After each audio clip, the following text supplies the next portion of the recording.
Keris Empu Gandring adalah senjata pusaka yang terkenal dalam riwayat berdirinya Kerajaan Singasari. Keris ini terkenal karena memakan banyak korban dari kalangan elit Kerajaan Singasari, termasuk pendiri dan pemakainya, Ken Arok. Ken Arok adalah seorang tokoh penyamun yang menurut seorang Brahmana, bernama Logawe, adalah titisan Wisnu.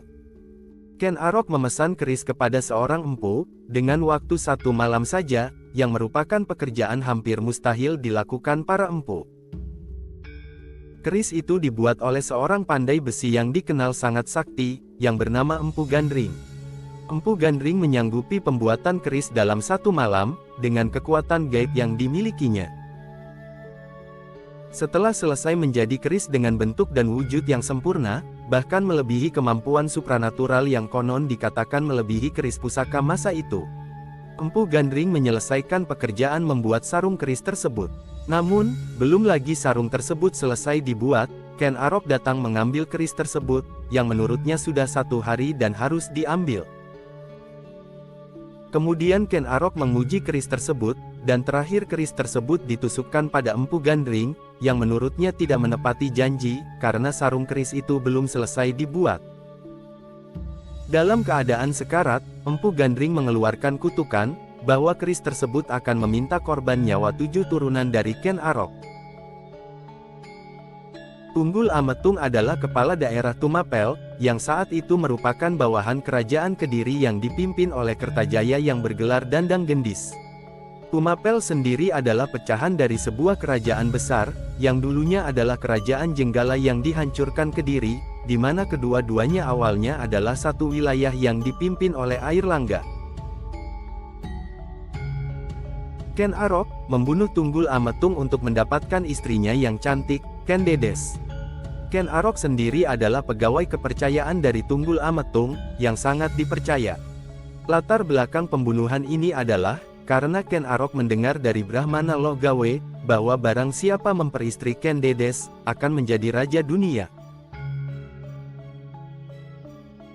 Sebelum Ken Arok membunuh Tunggul Ametung, keris ini dipinjamkan kepada rekan kerjanya, yang bernama Kebo Ijo, yang tertarik dengan keris itu dan selalu dibawa kemana-mana untuk menarik perhatian umum.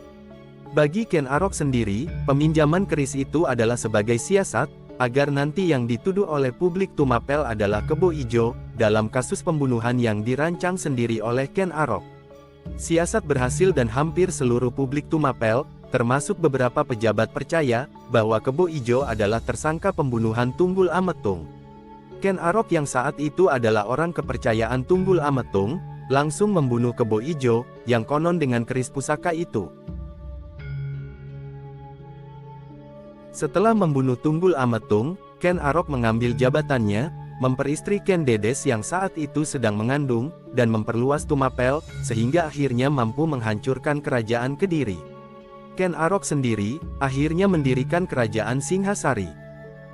Ken Arok, memerintah sebagai Raja Singhasari pertama, dengan gelar Sri Rangga Rajasa Batara Sang Amurwabumi, pada tahun 1222.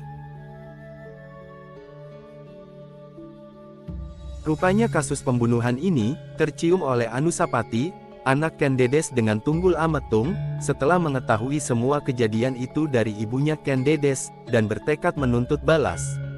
Anusapati akhirnya merencanakan pembalasan pembunuhan itu, dengan menyuruh seorang pendekar sakti kepercayaan bernama Ki Pengalasan. Pada saat menyendiri di kamar pusaka kerajaan, Ken Arok mengamati pusaka kerajaan yang dimilikinya, salah satunya adalah keris tanpa sarung buatan Empu Gandring yang dikenal sebagai keris Empu Gandring.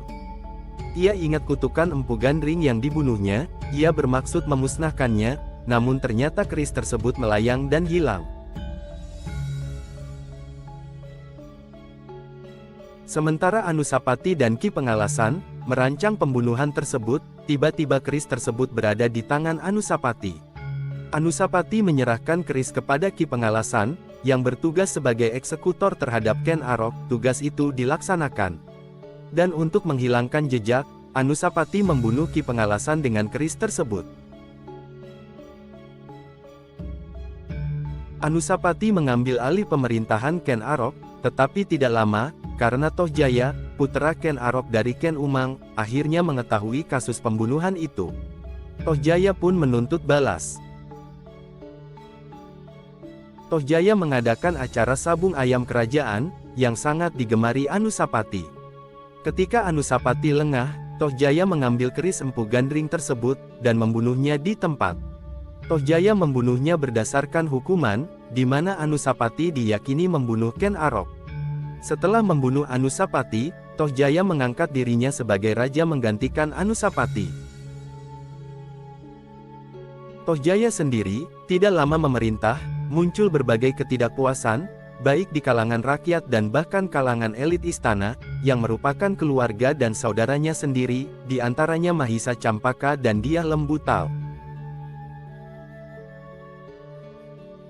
Ketidakpuasan dan intrik istana ini, akhirnya berkobar menjadi peperangan, yang menyebabkan tewasnya Tohjaya. Setelah keadaan berhasil dikuasai, tahta kerajaan akhirnya dilanjutkan oleh Ranggawuni, yang memerintah cukup lama dan dikatakan masa damai kerajaan Singasari. Dalam sejarah atau legenda yang kita ketahui, ternyata ada 7 orang yang terbunuh oleh keris Empu Gandring, di antaranya 1. Empu Gandring, sang pembuat keris. 2. Kebo Ijo, rekan Ken Arok. 3. Tunggul Ametung, penguasa Tumapel saat itu. 4. Ken Arok, pendiri kerajaan Singasari. 5. Ki Pengalasan, pengawal Anusapati yang membunuh Ken Arok.